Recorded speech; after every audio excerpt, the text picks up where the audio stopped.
रोरुबाहवे सहस्रनाम्ने पुरुषाय शाश्वते सहस्रकोटियुगधारिणे नमः।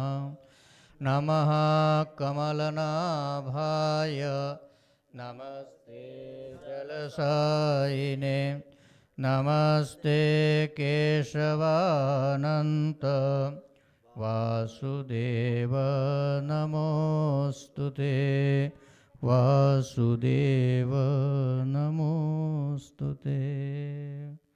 ओम शांति शांति शांति। ओम।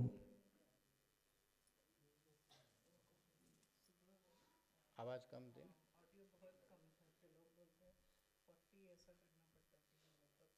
सुनता बता ये असल में वो लाइट नहीं रहती थी ना, तो इसका कुछ प्रॉब्लम है। अभी तुम रिकॉर्ड करो पूरे फुल साइज में, उधर से नहीं हो तो डायरेक्ट ले लो साउंड। इस बार रिकॉर्ड करो, बाद में अपलोड करा जाएगा ना। रिकॉर्ड करता हूँ। हरिओम हरिओम हरिओम।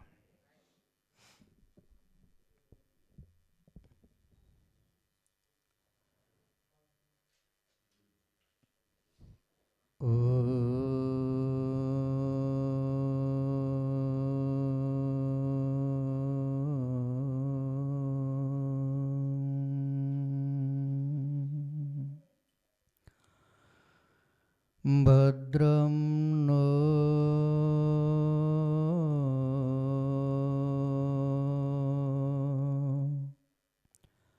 अपि वातयमनः।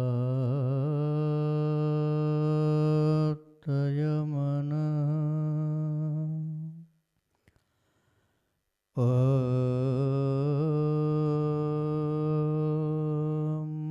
शान्तिः शान्तिः शान्तिः। कृष्णाय वासुदेवाय हरये परमात्मने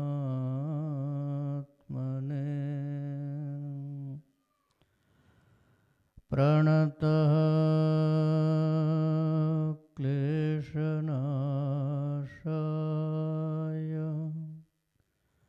गोविन्दाय नमो नमः।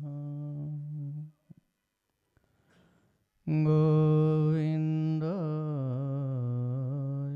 नमो नमः। ॐ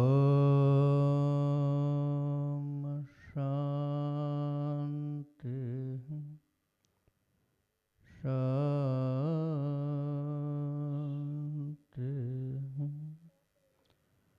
शान्तिः।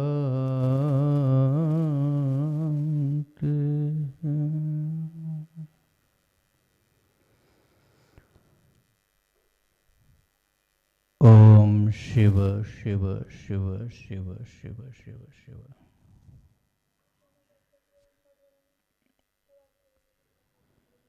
परमात्मा के असीम अनुग्रह से पुण्य सलीला भगवती भागीरथी के तट पर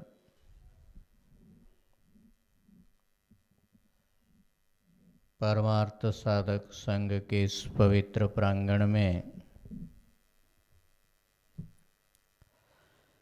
भगवान विष्णुप्रिय शंकर जी की पावन सन्निधि में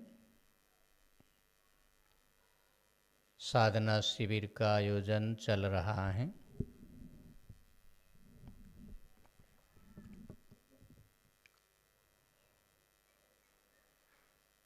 जैसा कि हम लोगों ने सुबह के सत्र में श्रवण किया था,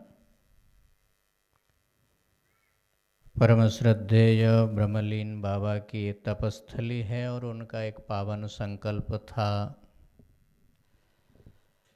कि गंगा के तट पर वेदांत के जिज्ञासु साधक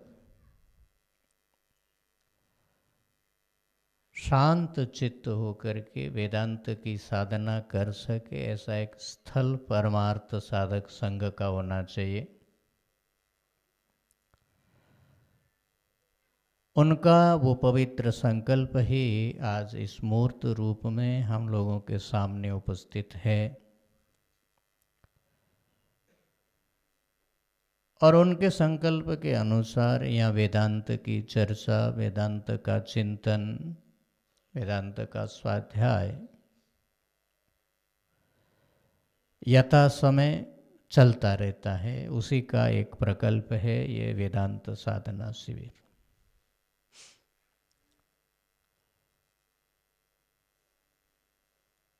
सुबह के सत्र में प्राय उपनिषद से संबंधित ही किसी विषय का चिंतन चलता है, ऐसा क्रम चल ही रहा है। सायंकालीन सत्र में भगवद गीता और वेदांत विद्या से संबंधित किसी और विषय पर क्रमशः चिंतन चलता रहता है। इस बार सुबह वैदिक शांति मंत्रों का व्याख्यान श्रवण कर ही रहे हैं गुरुदेव के श्रीमुख से। सायंकालीन सत्र में जो 2 सत्र हैं, 4 से 5 बजे तक गीतार्थ चिंतन सत्र है। ये भगवती गीता माँ के अर्थ का चिंतन हम सब लोग सामूहिक रूप से करेंगे। और इसके उपरांत 5 से 6 बजे तक भज गोविंदम स्तोत्र पर एक संगीतमय प्रवचन श्रृंखला क्रमशः चल रही है। पिछले सत्र में 4 श्लोक हुए थे, वो क्रम उससे आगे बढ़ेगा। इस गीतार्थ चिंतन श्रृंखला में पिछली बार हम लोगों ने गीता जी के 5 जो आरंभ के प्रश्न हैं उनके ऊपर चिंतन किया था। 6ठे प्रश्न से कर्म ये प्रारंभ होगा, अब आगे चलेगा। गीता माँ जितना दूर पहुंचाएगी उतना दूर इस बार ले जाएंगे। मैं समझता हूं कि जो साधक यहाँ वेदांत साधना शिविर में भाग लेने के लिए आए हैं, वो लोग गीता माँ से अत्यंत सन्निकटता से और भली भांति परिचय रखने वाला है। ये चीज मैं मेरे दिमाग में रख करके ही बोलूंगा।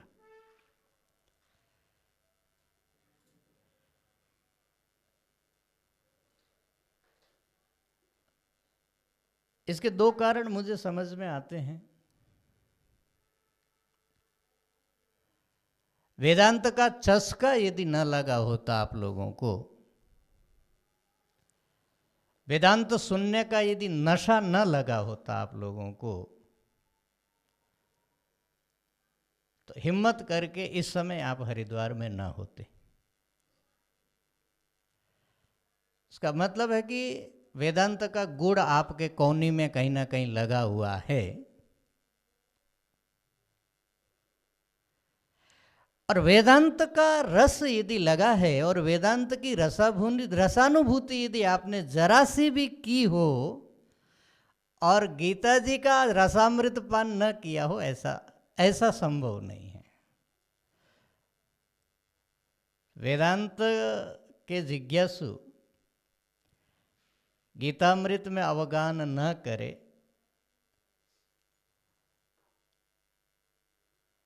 ऐसा प्राय नहीं होता है। इसलिए ये बात मैं मान के चलता हूं कि गीतार्थ चिंतन आप लोगों ने बहुत बार किया। अपनी अपनी समझ से, अपनी योग्यता से, अपने स्वाध्याय के अनुसार आपने गीता जी के जो मुख्य संदेश हैं उसका निश्चय भी आपने कर रखा होगा अपने लिए। ये कर्तव्य है, गीता माँ इस ढंग से जीना सिखाती है, मानव आत्मा के लिए गीता जी का ये संदेश है। तो इतनी पटभूमि यदि तैयार हो तो आचार्य के लिए बड़ा सरल हो जाता है कि संवाद को उस क्रम से आगे बढ़ाया जाए। आप सब लोग भली भांति जानते हैं गीता जी में कुल 18 अध्याय हैं और 700 श्लोक हैं। हमारे संप्रदाय के चिंतन क्रम में गीता जी के ये जो 18 अध्याय हैं, उसको विषय विभाग की दृष्टि से, समझने की सरलता की दृष्टि से 3 भागों में विभक्त किया गया है। प्रथम षटक, द्वितीय षटक और तृतीय षटक। षटक माने 6 अध्याय का समुदाय। प्रथम जो षटक है 6 अध्याय, अध्याय नंबर 1 से लेकर के 6 तक, इसको कर्म योग के नाम से जाना जाता है। ये कर्म षटक है जहाँ पर कर्म केंद्रित चिंतन की मुख्यता है। मध्यम जो षटक है, द्वितीय षटक, अध्याय नंबर 7 से लेकर के अध्याय नंबर 12 तक, ये जो मध्यम के 6 अध्याय हैं, इसको भक्ति योग के नाम से जाना जाता है। आचार्यों ने इसको भक्ति योग के नाम से स्मरण किया है। इन 6 अध्यायों में भक्ति तत्व की चर्चा मुख्यतया की गई है। एक गीता जी की एक ब्यूटी है, ये तो जो चिंतन करते हैं, जिन्होंने बहुत बार स्वाध्याय किया है, गीता जी एकांगी चिंतन लेके नहीं चलती है। कर्म योग में भी आपको ज्ञान की बातें, भक्ति की बातें मिलेगी। जहाँ पर भक्ति योग की चर्चा चल रही है, वहाँ भी आपको ज्ञान के गंभीर चर्चा और चिंतन मिलेगा। और जहाँ पर अंतिम षटक में जो ज्ञान योग के अध्याय हैं, अध्याय नंबर 13 से लेकर के अध्याय नंबर 18 तक, वहाँ पर ज्ञान की, ज्ञान के साधनों की और ज्ञान के महिमा की चर्चा मुख्यतया है। परंतु वहाँ पर भी भक्ति विषयक चिंतन भी मिलता है, कर्म विषयक चिंतन भी मिलता है। परंतु ये जो विभाग किया गया, कर्म योग, भक्ति योग, ज्ञान योग, इसके पीछे आचार्यों का दृष्टिकोण केवल यही रहा कि इस चिंतन की यहाँ पर प्रधानता है। और ये देखने को भी मिलता है जब आप गीता जी का चिंतन करते हैं। तो ये जो 700 श्लोक हैं, जिनको यदि 3 षटक के आधार पर यदि विचार किया जाए, तो ये जो प्रथम षटक है उसमें 700 श्लोकों में से 280 श्लोकों का उपयोग भगवान ने इसमें किया, प्रथम के 6 अध्यायों में। और लगभग इन 6 अध्यायों में अर्जुन के 9 प्रश्न हैं। पूरे गीता जी में अर्जुन के 23 प्रश्न हैं। ये चर्चा हमने कल शाम को की थी।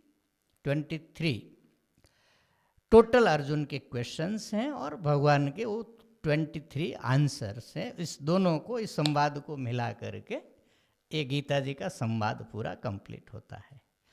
तो जो कुल 23 प्रश्न हैं, उसमें से 9 प्रश्न प्रथम षटक में हैं, प्रथम 6 अध्याय में है।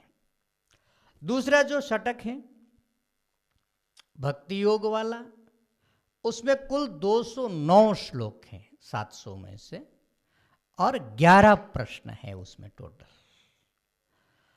11 प्रश्न, यहाँ पहले की अपेक्षा 2 प्रश्न यहाँ ज़्यादा है। उसका कारण यही है कि 8वें ही अध्याय में एक साथ अर्जुन के 7 प्रश्न है। किम तद ब्रह्म, किम अध्यात्मम, किम कर्म पुरुषोत्तम इत्यादि। इसलिए टोटल 11 प्रश्न हो जाते हैं 12वें अध्याय तक। और अंतिम जो षटक बचा 13 नंबर श्लोक से लेकर के 18 नंबर श्लोक तक, उसमें 211 कुल श्लोक हैं इन 6 अध्यायों में। मात्र 3 प्रश्न हैं।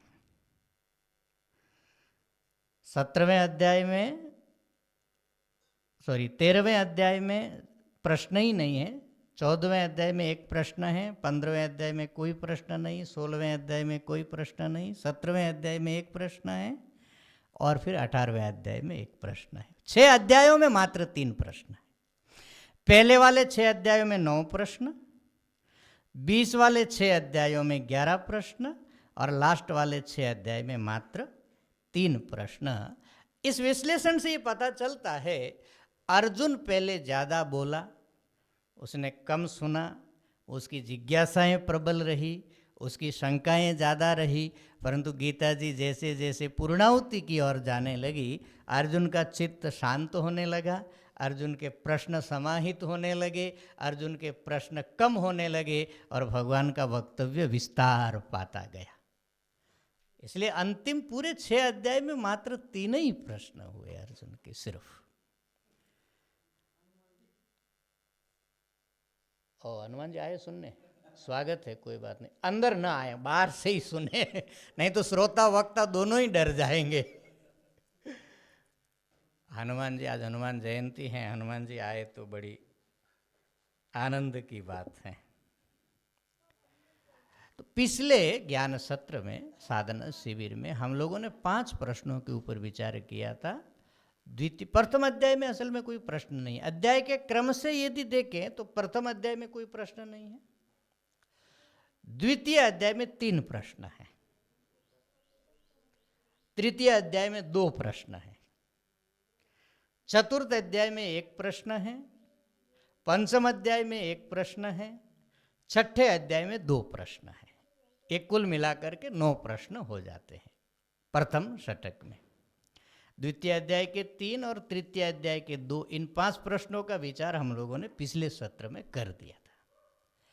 इस बार का चिंतन आरंभ होगा चतुर्थ अध्याय का जो प्रश्न है वहाँ से, माने छठे प्रश्न से, परंतु थोड़ी सी संक्षिप्त भूमिका मैं बना देता हूँ। पिछले बार हम लोगों ने क्या क्या विचार किया था, वहाँ पर क्या क्या प्रश्न थे। असल में पिछली बार खूब समय लेकर के हम लोगों ने चिंतन किया था। ये जो 5 प्रश्न हैं खूब विस्तृत भाव से ही इनका चिंतन हुआ था। अर्जुन का प्रथम प्रश्न जो है गीता जी के द्वितीय अध्याय के 7 नंबर श्लोक से उदित होता है। 7 नंबर श्लोक में अर्जुन का प्रश्न है। श्लोक बड़ा प्रसिद्ध है। कार्पण्य दोषोपहत स्वभाव पृच्छामि त्वां धर्म सम्मूढ़ चेता यश्रेय स्यात् निश्चितं ब्रूहि तन्मे शिष्यस्तेहं साधिमां त्वां प्रपन्नम। अर्जुन का वहाँ बड़ा सरल प्रश्न है, किम श्रेयः।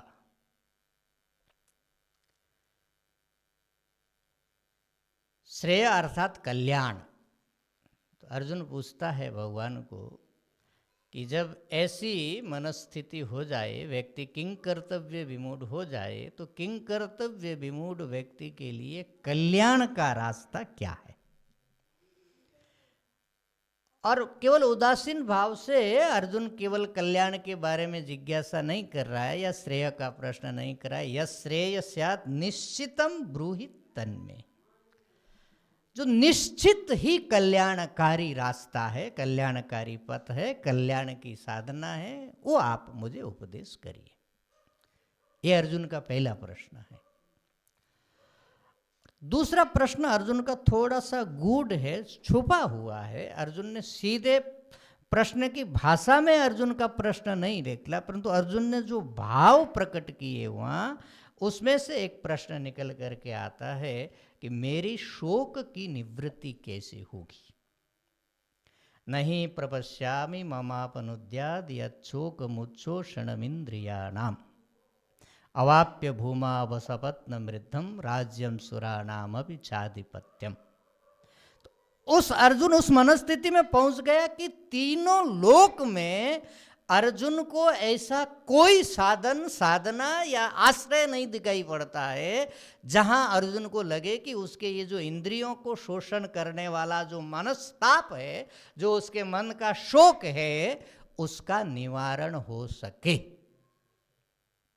इसलिए अर्जुन ने कहा कि आप कुछ समझाने की कोशिश करें भले ही, परंतु मुझे दिखता नहीं है कि तीनों लोक में कोई ऐसी वस्तु या ऐसी कोई साधना है जिससे मेरी शोक निवृत्ति हो सके। तो अर्जुन का दूसरा प्रश्न हुआ, कथम शोक निवृत्ति ही, मानव आत्मा के शोक की निवृत्ति कैसे होगी।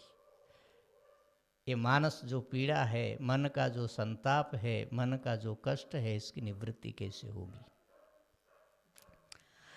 और ये 2 प्रश्न गीता जी की पूरी जो संरचना है उसके आधार स्थल है, केंद्रीभूत है। और इन दो प्रश्नों का उत्तर ही भगवान ने संपूर्ण गीता में दिया। इसलिए संपूर्ण गीता के उत्तर की दो धाराएं प्रवाहित होती है, एक है कर्म धारा और एक है ज्ञान धारा, जिसको भगवान ने आगे जाकर के बताया, लोकेस्मिन् द्विविधा निष्ठा पुरा प्रोक्ता मया नघ ज्ञान योगेन सांख्यानाम कर्म योगेन योगी नाम। तो ये जो प्रथम प्रश्न था कि मेरा कल्याण किससे होगा, इसका सीधा उत्तर है अपने कर्मों को ईश्वर की आराधना बनाओ, तुम कल्याण के पथ पर आगे बढ़ जाओ। इससे कर्मयोग के साधना की गीता की पूरी धारा निकली, जो अर्जुन के इस प्रश्न को एड्रेस करती है, किम श्रेयः। और कल्याण से भी थोड़ा आगे की यदि जिज्ञासा है कि कल्याण अकल्याण जीवन में आता रहता है। ऐसा मैंने बहुत बार अनुभव किया कि मैं कृतार्थ हो गया। ऐसे जीवन में बहुत क्षण आए जब मुझे लगा कि हां, जीवन बहुत कल्याणमय है, परंतु परिस्थितियां बदलते समय नहीं लगता। तो इससे भी कोई जीवन का गहरा स्तर यदि स्पर्श करना हो, जीवन से शोक की सर्वथा निवृत्ति यदि करनी हो, तो ज्ञान योगेन सांख्यानाम, फिर ज्ञान योग शोक निवृत्ति का साधन है, जिसका गीता जी का ये दूसरा पद निकल कर आया, ज्ञान योग की साधना, शोक निवृत्ति का। और भगवान ने शोक संतप्त अर्जुन को शोक निवृत्ति की साधना से ही उपदेश प्रारंभ किया। इसलिए गीता जी के जो प्रथम उपदेश के जो प्रथम 20 श्लोक है, दूसरे अध्याय के 11 नंबर श्लोक से लेकर के 30 नंबर श्लोक तक, वो शोक निवृत्ति की साधना के मुख्य उपायभूत श्लोक है। ये दो मुख्य प्रश्न हो गए जिसके ऊपर गीता जी का पूरा विचार और पूरे चिंतन को ग्रथित किया भगवान ने। और ये दो मुख्य चिंतन धारा आगे चल करके गीता जी के संपूर्ण कलेवर को आवृत्त करती है। तीसरा, अर्जुन के मन में बड़ा सहज प्रश्न हो गया कि ये जो दो धाराएं हैं, कर्म योग की और ज्ञान योग की, इस दोनों धाराओं को जिसने पार कर लिया हो, दोनों साधनाओं से जो संपन्न हो गया हो, जिसने अपने जीवन का परम प्राप्तव्य प्राप्त कर लिया हो, उस व्यक्ति का जीवन कैसा होगा, उसका चरित्र कैसा होगा, उसका स्वरूप क्या होगा। स्थितप्रज्ञस्य का भाषा समाधिस्थस्य केशव स्थितधि किम प्रवासेत किमासेत ब्रजेत किम। इस प्रश्न को यदि सरल भाषा में ट्रांसलेट करना है तो ज्ञानी कह, कौन वो ज्ञानी होगा जिसने ज्ञान योग और कर्मयोग और ज्ञान योग की जो साधना है, इससे परम प्राप्तव्य को प्राप्त कर लिया। तो भगवान ने फिर पूरे स्थित प्रज्ञ का जो स्वरूप है, उनका जो लक्षण है, जो आचरण है, जो व्यवहार है, उसके बारे में स्थित प्रज्ञ का प्रकरण आया। ये 3 प्रश्न मुख्य द्वितीय अध्याय में आए जिनका विचार हुआ। तृतीय अध्याय में 2 प्रश्न हैं। पहला प्रश्न अर्जुन ने बड़े विचलित मन से किया और दूसरा प्रश्न अर्जुन ने बड़े दुखी मन से किया।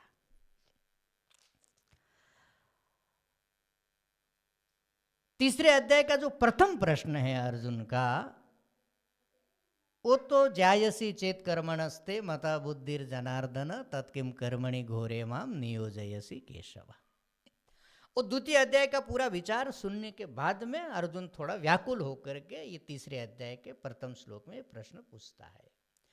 प्रश्न इसलिए पूछता है कि भगवान ने अर्जुन को द्वितीय अध्याय में ये बताया था, कर्मण्येव अधिकारस्ते मा फलेषु कदाचन मा कर्म फल हेतुर्भूर माते संगोस्त कर्मणि। वहां पर अर्जुन के लिए भगवान ने एक चीज पर विशेष जोर दिया था, कर्मण्येव अधिकारस्ते, तुम्हारा अधिकार कर्म करने में ही है, कर्मयोग की साधना में ही है, ज्ञान योग के तुम अभी अधिकारी नहीं हो।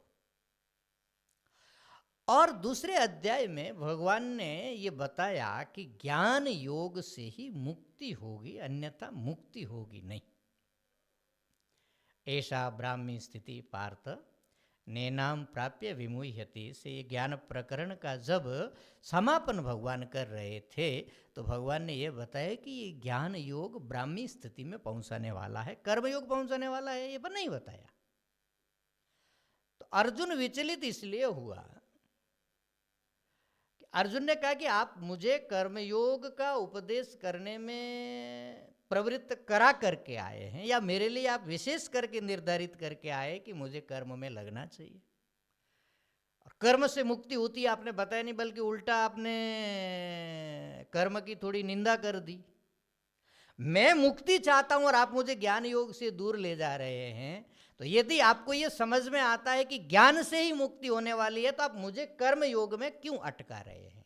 जायसी चेत कर्मणस्ते मता बुद्धिर जनार्दन तत्किम कर्मणि घोरे माम नियोजयसी केशव। और मैं समझता हूं कि जब साधक जीवन में अपने लिए बहुत बार ये बात अनुभव करता है, जब कर्म योग की चर्चा भी सुनता है, ज्ञान योग की चर्चा भी सुनता है, और जब उसको ये ज्ञात होता है नास्ति अकृतः कृतेन, कर्म के द्वारा उस नित्य परमात्मा को या नित्य स्वरूप को नहीं प्राप्त किया जा सकता है, तो साधक का मन सहज रूप से विचलित होता है कि मेरा जो परम प्राप्तव्य है वो यदि कर्मों के माध्यम से प्राप्त नहीं हो सकता, तो आखिर मैं इन कर्मों का आचरण क्यों करूं। अर्जुन के मन में भी वही प्रश्न है। तत्किम कर्मणि घोरे माम नियोजयसी केशव, तो आप मुझे इस घोरतर कर्म में क्यों लगाते हैं। परंतु साधकों को ये समझना पड़ेगा, जो चीज भगवान ने समझाया, लोकेस्मिन् द्विविधा निष्ठा पुरा प्रोक्ता मया नघ, ज्ञान योगेन सांख्यानाम कर्म योगेन योगिनाम। साधना कितनी श्रेष्ठ है वो ज़्यादा मूल्यवान नहीं होती है, आप किस साधना के अधिकारी हैं इसकी मूल्यवत्ता बहुत ज़्यादा है। कर्म योग हो, भक्ति योग हो या ज्ञान योग हो, तीनों साधक को मुक्ति तक ले जा सकते हैं। कर्म योग और भक्ति योग परंपरा से ले जाएंगे, ज्ञान योग साक्षात ले जाएगा, परंतु उसी साधक को ले जाएंगे जो अपने अधिकार के अनुसार साधना का चयन करेगा। ज्ञान योग का अधिकारी है और जीवन भर कर्मों में लगा रहे तो उसका कल्याण नहीं होगा। क्यों? क्योंकि उसके जीवन के चरित्र के साथ और उसकी साधना के साथ कोई तालमेल ही नहीं होगा। और कर्मयोग का अधिकारी है यदि और वो जीवन भर ज्ञान की साधना में लगा रहे तो उसका श्रेय नहीं हो सकता, क्योंकि उसके भीतर वो गुणावली नहीं है जो ज्ञान योग के अधिकारी में या ज्ञान योग के साधक में होना चाहिए। इसलिए ज्ञान की आकांक्षा रखना यह अच्छी बात है, भली बात है, परंतु साधक को इतना तो समझना पड़ेगा कि उसका स्वयं का अधिकार कहाँ है और अधिकार में जो न्यूनता है उसकी पूर्ति वो कैसे करे। इसलिए भगवान ने, मैं समझता हूं कि साधना के जो दो शाश्वत पथ है, कर्म योगेन योगिनाम और ज्ञान योगेन सांख्यानाम, जो जिसकी समझ इतनी है कि आत्मा शरीर से भिन्न है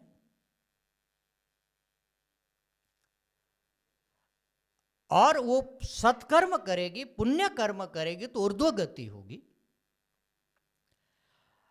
और यदि निषिद्ध कर्म करेगी, पाप कर्म करेगी तो नरकादि में उसका गमन होगा। मैं करता हूं, भोगता हूं, ऐसी जिसकी अनुभूति है वो कर्म योग का अधिकारी है।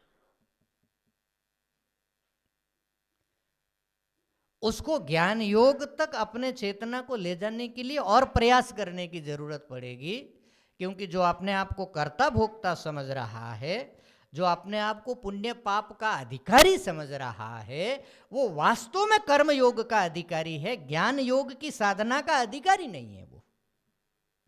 वो कर्म योगी है।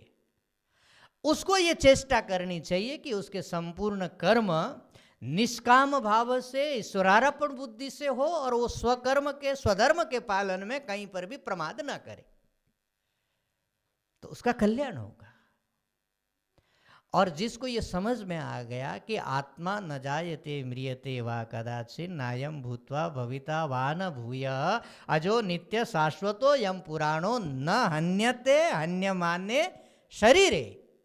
आत्मा षड्भाव विकार रहित है। आत्मा का जन्म नहीं, आत्मा की मृत्यु नहीं, आत्मा की वृद्धि नहीं, आत्मा का ह्रास नहीं, कोई विकार आत्मा को स्पर्श नहीं करता है। और मेरा जो असली स्वरूप है अकर्ता है, अभोक्ता है, ऐसा जिसको शास्त्र के माध्यम से समझ आ गई, परोक्ष निश्चय जिसका हो गया, अब वो कर्म योग का अधिकारी नहीं है। उसके लिए अब कर्म की साधना नहीं है, वो अब ज्ञान योग का अधिकारी है। शास्त्र ने उसको बताया विवेकी, उसको ये विवेक हो गया, विविक्त हो गया, उसको अलग अलग दिखने लग गया। आत्मा जन्मती मरती नहीं है, ये उसका भीतर सुस्थिर निश्चय हो गया। उसके लिए ज्ञान योग श्रवण मनन निधिध्यासन की साधना है। इसलिए भगवान ने कहा कि ये दो साधना के शाश्वत पथ है। चाह लेने मात्र से कोई किसी में आरूढ़ नहीं हो सकता। अपने अधिकार को, अधिकार का निरीक्षण करके उसको उसमें आगे बढ़ना पड़ेगा। इसलिए अर्जुन का ये जो आक्षेप सा कि जायसी चेत कर्मणस्ते मता बुद्धिर जनार्दन तत्किम कर्मणि घोरे माम नियोजयसी केशव, ये जो चतुर्थ प्रश्न था, इसका भगवान ने बड़े शांति से और बड़ी शास्त्रीय पद्धति से अर्थ उसका उत्तर दिया कि देखो अर्जुन, दो प्रकार के अधिकारी होते हैं। कुछ लोग कर्म के ही अधिकारी होते हैं, उनके कल्याण का पथ कर्म के माध्यम से ही खुलेगा। उनको जिद नहीं करनी चाहिए कि मुझे ज्ञान योग वाली ही साधना मिले। और जिनने कर्म के माध्यम से अपने चित्त को पर्याप्त मात्रा में शुद्ध कर लिया है, जिनको पुत्रेष्णा में, वित्तेष्णा में, लोकेष्णा में रुचि नहीं है, पुत्रेष्णा वित्तेष्णा लोकेष्णा के आकर्षण से जिनका मन मुक्त हो गया है, उनके लिए ज्ञान योग की साधना उपयोगी है। ये बात तृतीय अध्याय में भगवान ने खूब सुंदर युक्तियों से विश्लेषण करके और क्यों कर्म करना चाहिए, इसके ऊपर भगवान ने बहुत विस्तार से प्रकाश डाला। क्योंकि अर्जुन के इस प्रश्न का उत्तर लगभग भगवान ने 18 श्लोकों में दिया। लोकेस्मिन् द्विधा निष्ठा इत्यादि विस्तार से समझाया। नहीं सॉरी 33 श्लोकों में दिया, क्योंकि तीसरे अध्याय के 2 श्लोक अर्जुन का प्रश्न है। तीसरे श्लोक से लेकर के लगभग 35वें श्लोक तक तृतीय अध्याय में इसका भगवान ने उत्तर दिया। 33 श्लोकों में भगवान ने बात समझाई कि अधिकारी के हिसाब से साधना करने से उसको फल मिलता है। तो ये बात अर्जुन ने स्वीकार कर ली, अर्जुन को समझ में आ गई। परंतु अर्जुन के मन में एक प्रश्न और आ गया कि जब पथ इतना स्पष्ट है और विशेष करके कर्मयोग का ही इतना महिमामयी ढंग से भगवान ने वर्णन किया, तो अर्जुन को ये लगा कि जब इतना सुंदर शाश्वत एक राजपथ खुला पड़ा है कर्मयोग का, तो व्यक्ति कर्म योग को छोड़ करके उल्टे कर्म करता क्यों है। अतः केन प्रयुक्तोयम पापम चरति पुरुषः अनिच्छनपि वार्ष्णेय बलादिव नियोजित। ये अर्जुन का प्रश्न है। फिर तो पाप करने का कारण क्या है, पाप का निमित्त क्या है, व्यक्ति पाप करता क्यों है, जबकि उसके सामने सहज सरल एक पथ उपलब्ध है। अपने संपूर्ण कर्मों को वो ईश्वर की आराधना बना करके कर सकता है। उसको नया कुछ भी ऐड नहीं करना है, केवल फलाशक्ति का त्याग कर दे और अपने कर्मों का केंद्र ईश्वर को बना दे, तो उसके सारे कर्म ईश्वर की पूजा बन सकती है। इतना सरल पथ छोड़ करके व्यक्ति पाप में प्रवृत्त होता क्यों है। अथ केन प्रयुक्तोऽयं पापम चरति पुरुषः। और अर्जुन जो साधक की विवशता है उसको भी बताता है, अनिच्छन अपि वार्ष्णेय। हे वृष्णिवंश के कुल शिरोमणि, अनिच्छन अपि, न चाहता हुआ व्यक्ति क्यों पाप करता है। इसका उत्तर भगवान ने संक्षिप्त श्लोकों में ही दिया। 7 श्लोक में भगवान ने अर्जुन के इस प्रश्न का उत्तर दे दिया, परंतु जो कारण है भगवान ने एकदम सरल शब्दों में स्पष्ट करके समझा दिया। काम एष, क्रोध एष, रजोगुण समुद्भव। बस इतना ही इस प्रश्न का उत्तर है। पाप कौन कराता है, गला पकड़ करके कौन कराता है, न चाहते हुए भी क्यों करते हैं। भगवान ने कहा कि किसी को ब्लेम करने की जरूरत नहीं, कोई बाहर से आकर के पाप नहीं कराता, ये तुम्हारे हृदय के भीतर बैठे हुए काम एष, क्रोध एष। संस्कृत की एक खूबी है, कोई चीज बहुत दूर हो तो बताना हो तो कहना पड़ता है सह, सह माने वो, और बहुत सन्निकट हो तो बताते एषा, एषा माने ये। तो पाप कराने वाला वो नहीं है, पाप कराने वाला क्या है, एषा, ये हृदय में बैठा हुआ है। कौन, काम एषा, क्रोध एषा। ये काम और ये क्रोध जिसके वश में होकर के व्यक्ति पाप करता है, गला पकड़ करके पाप कराते हैं। और काम और क्रोध कहां से आते हैं, रजोगुण समुद्भव। ये रजोगुण से उत्पन्न होते हैं और ये निरंतर पाप कराते रहते हैं। और इनसे कैसे जीतना है तो भगवान ने बहुत सुंदर स्टेप बाय स्टेप बताया। इंद्रियाणि मनोबुद्धि रस्य अधिष्ठानम उच्यते। इंद्रियों का आश्रय लेकर के काम क्रोध को नहीं जीत सकते, बुद्धि का आश्रय लेकर के काम क्रोध को नहीं जीत सकते। क्यों? क्योंकि ये तो उसके पार्टी के ही लोग हैं, ये तो उसके मेंबर है, उसके सहयोगी है। असे अधिष्ठान उच्यते, वहीं रहता है वो, बुद्धि के आश्रय में, इंद्रियों के आश्रय में रहता है। उसके मैदान में जाकर के उसको नहीं हराया जा सकता। यो बुद्धे है परस्तु बुद्ध्वा, जो बुद्धि से पर है, जो सर्वथा निष्पाप सत्ता है, सच्चित आनंद स्वरूप सत्ता है, उसको जान करके ये काम से, क्रोध से, लोभ से पार पाया जा सकता है। ये जो तृतीय अध्याय के अंतिम वाले जो 6-7 श्लोक है, और विशेष करके 40, 41 और 42 और 43, ये जो 4 श्लोक है, इंद्रियाणि मनोबुद्धि रस्य अधिष्ठानम उच्यते एतेर विमोह्यत्येष ज्ञानम आवृत्य देहिनाय। ये वस्तु स्थिति भगवान ने बताई जहां हम गलती करते हैं। प्राय हम ये चाहते हैं कि थोड़ा इंद्रियों का संयम कर लेंगे, थोड़ा पुण्य कर्म कर लेंगे, थोड़ा बुद्धि का शुद्धिकरण कर लेंगे, तो हो सकता है कि हमारे ये पाप वाली प्रवृत्ति का समाधान हो जाए। भगवान ने कहा कि जब कैंसर हो जाए तो पैरासीटामोल से काम नहीं चलता, तब एक बड़ी सर्जरी की जरूरत पड़ती है। कुछ ऐसा हिस्सा जो सड़ गया हो, गल गया हो, उसको काट करके फेंकना पड़ता है। एक काम क्रोध कोई हल्का सा सर दर्द नहीं है कि पैरासीटामोल लेने से समाप्त हो जाए। ये बड़ा कैंसर है, ये जन्म जन्मांतर का कैंसर है। तस्मात् त्वम इंद्रियाणादो नियम्य भरतर्षभ पापमानम प्रजयहीनम ज्ञान विज्ञानम आत्मानम। इसलिए शुरू वहीं से करना है। इंद्रियां इनको प्रबलता प्रदान करती है, इंद्रियां इनके मुख्य सहायक है काम क्रोध के। इसलिए पहले उनको वश किया जाए, उनको वशीभूत किया जाए, उनके ऊपर कंट्रोल किया जाए, और फिर इंद्रियों से परे जो मन है, मन से परे जो आकर्षण पैदा करने वाले विषय हैं, उनसे परे जो बुद्धि है, जो इन सब को रमणीयता के साथ जोड़ती है, और उसके भी परे जो परम सत्ता है, उसको जान करके इस पापियों से पार पाया जा सकता है। तो ये जो अर्जुन के एक मन की अंतर्वेदना थी, ये प्रत्येक साधक के मन की अंतर्वेदना है।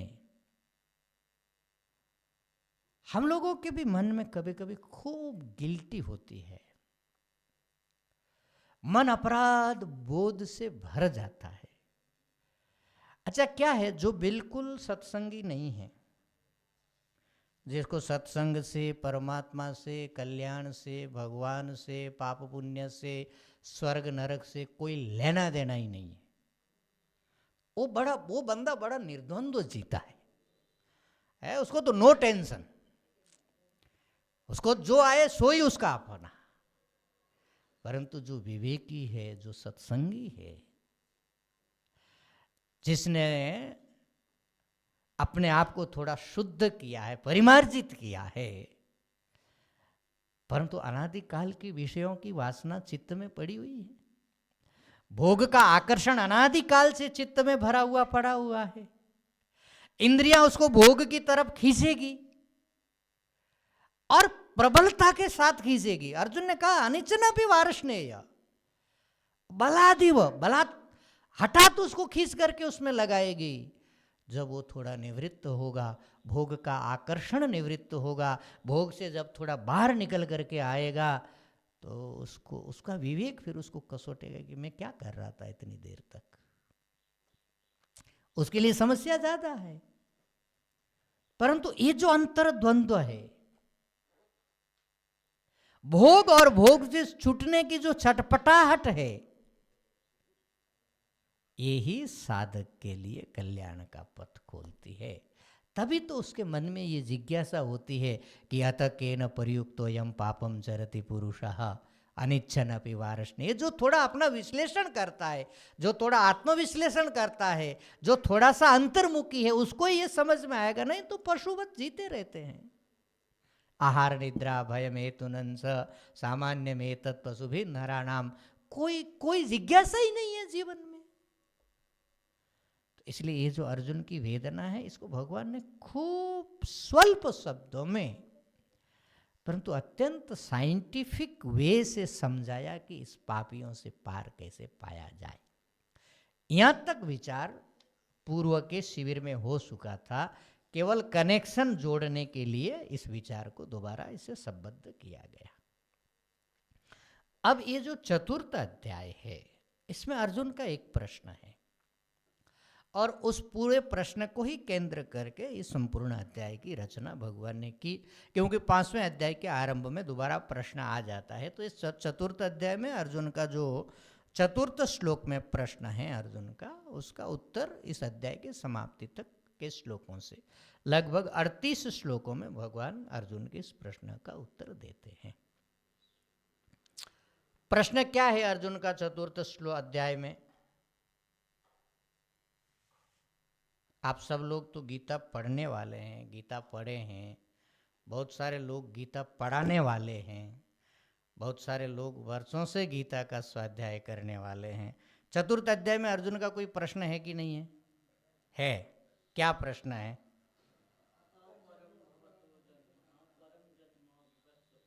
अपरम भवतो जन्म परम जन्म विवस्वतः कथम एतद् विजानीयाम त्वमादौ प्रोक्तवान् इति। क्या प्रश्न है? ये तो श्लोक हुआ, प्रश्न क्या है?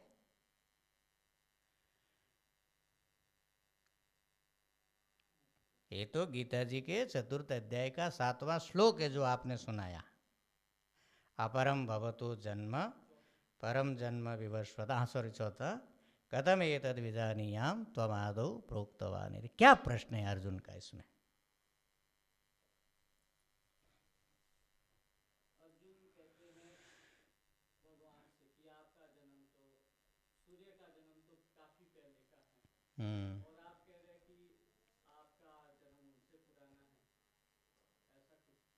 ऐसा कुछ गड़बड़ है।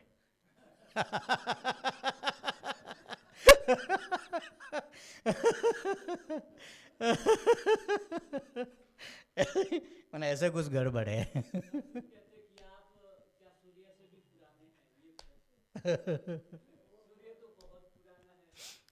तो ये जो चतुर्थ अध्याय का आरंभ हुआ,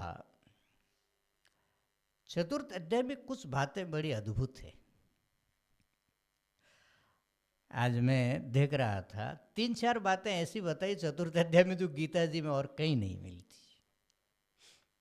सबसे पहले बताया अजन्मा व्यक्ति का जन्म होता है। अजो भी सन अव्ययात्मा भूतानाम ईश्वरो भी, माने एक ही श्लोक में विरोधी बात बताते हैं। पहले बताया अजन्मा है और फिर बताया जन्म लेता है। चातुर्वर्ण्यम मया सृष्टम गुणकर्म विभाग स तस्य कर्तारम अपि माम विद्धि अकर्तारम। एक ही श्लोक में उल्टा बोलते। चातुर्वर्ण्य की रचना मैंने की, इसका कर्ता मैं हूं, मुझ अकर्ता को इसको कर्ता समझो। तो अकर्ता भी हूं, कर्ता मैं ही हूं। एक ही श्लोक में विपरीत बात बताई। आगे तो जाकर के गजब ही करते, अकर्मणि कर्म यह पश्येत कर्मणि अकर्म यह पश्येत अकर्मणि स कर्म यह स बुद्धिमान मनुष्येषु स कृष्ण कर्म कृत। कर्म में जो अकर्म देखता है और अकर्म में जो कर्म देखता है वो यथार्थ देखता है। अब बताओ, एकदम विपरीत बात बता रहे कि नहीं बता रहे? ये जो चतुर्थ अध्याय जहाँ प्रारंभ हुआ, जिसके 2-3 श्लोक भगवान के बोलने के बाद अर्जुन का प्रश्न आया, इस श्लोक की, इस अध्याय की गीता जी में इसका बहुत महत्वपूर्ण स्थान है।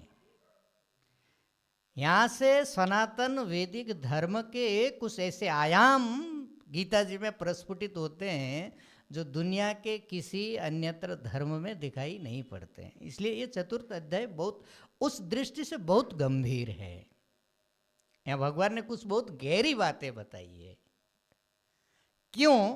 क्योंकि भगवान को एक बार जितना बताना था उतना द्वितीय अध्याय में और तृतीय अध्याय में बता दिया।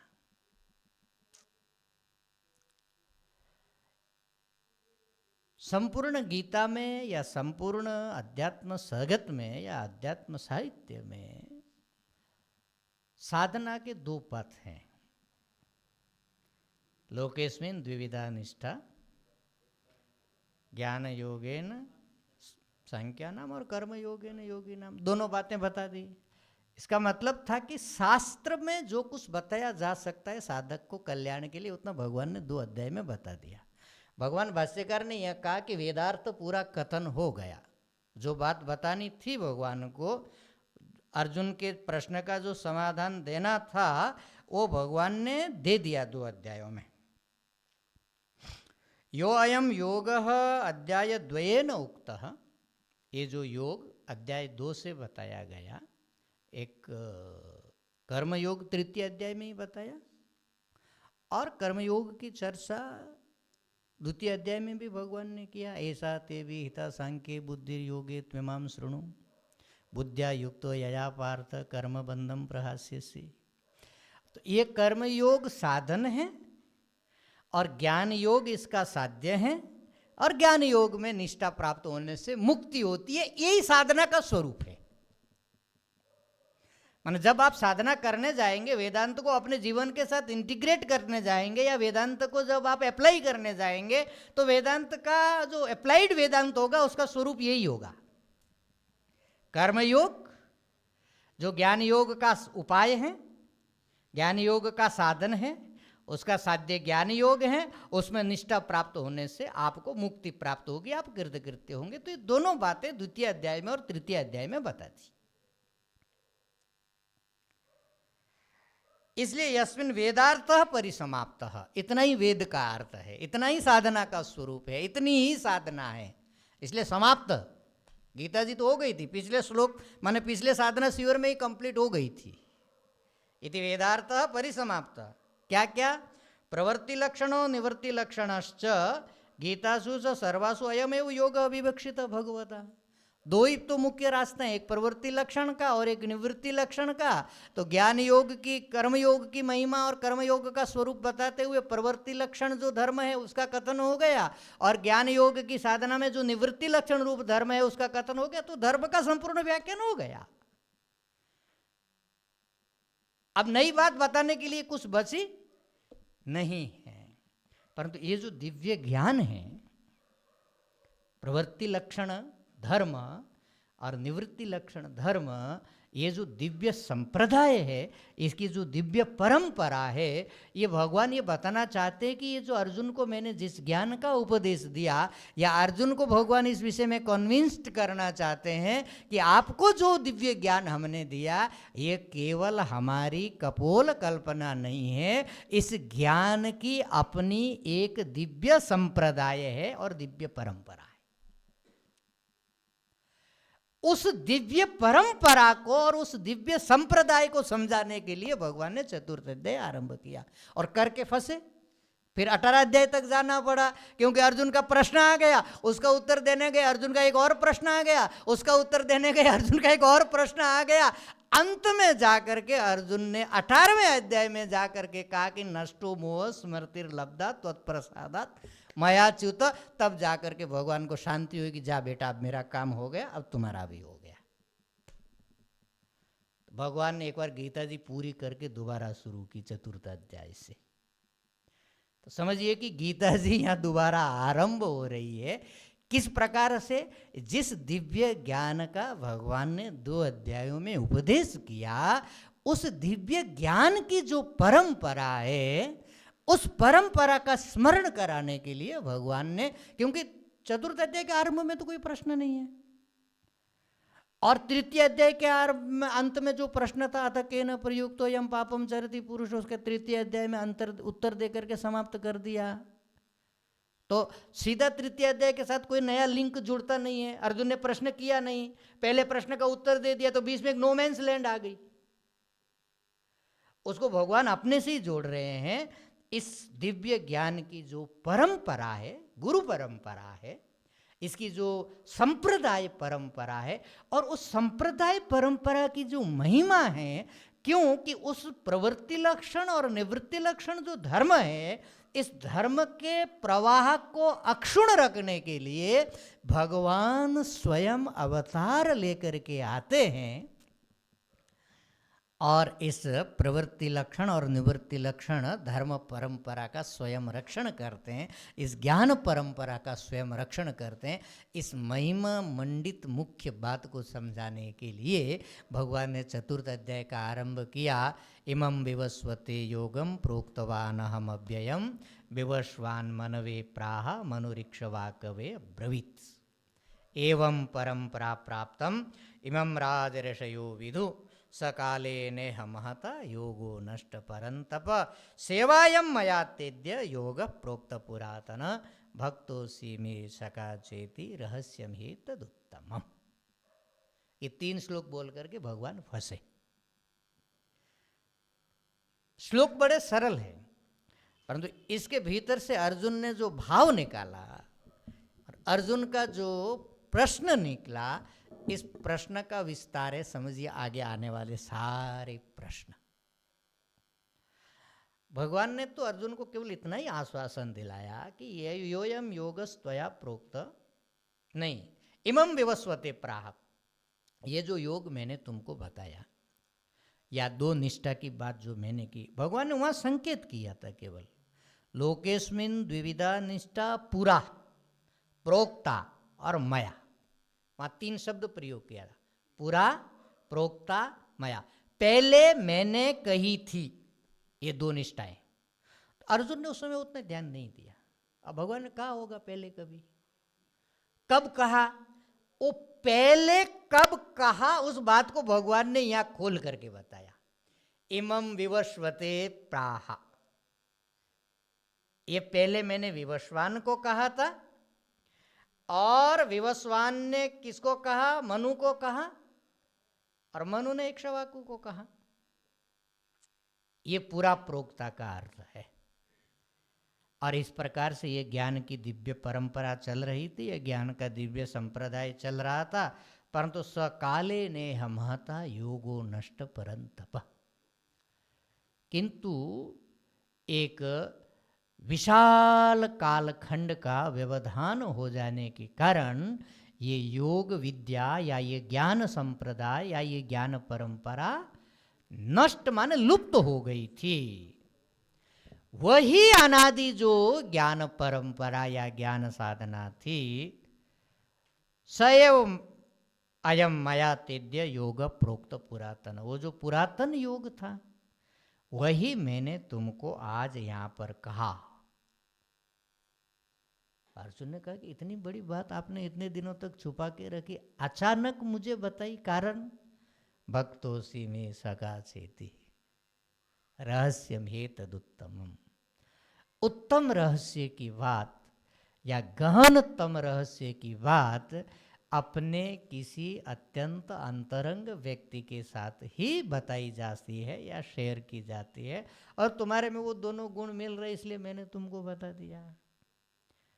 तब अर्जुन के मन में प्रश्न हुआ कि भगवान इतनी देर तक तो मैंने हिम्मत रखा, ठीक है, सब कुछ सुना, परंतु अब जो आपने बताया वो हमारे कैलकुलेशन में फिट बैठता नहीं है। अपरम भवतो जन्म परम जन्म विवस्वतः कथम एतद प्रोक्तवान। अरे ये आपका जन्म तो अभी हुआ, अपरम मेरे साथ ही हुआ, मेरे से थोड़ा आगे पीछे हुआ, और परम जन्म विवस्वतः विवस्वान का जन्म सृष्टि के आदि में हुआ। तो कथम एतद विजानीयाम त्वमादौ प्रोक्तवानी थी, तो ये मैं समझूं कैसे, मेरे कैलकुलेशन में फिट बैठाऊं कैसे कि आपने ही वो ज्ञान विवस्वान को बताया था। इस प्रश्न का उत्तर कुछ अर्जुन जानता है, और इस प्रश्न का उत्तर देने के अनेक प्रकार हो सकते हैं शास्त्र के आधार पर, परंतु भगवान ने जो शैली इस प्रश्न का उत्तर देने के लिए आविष्कार की, उस शैली से सनातन हिंदू धर्म का या सनातन हिंदू संस्कृति का एक नया आयाम निकल करके आया।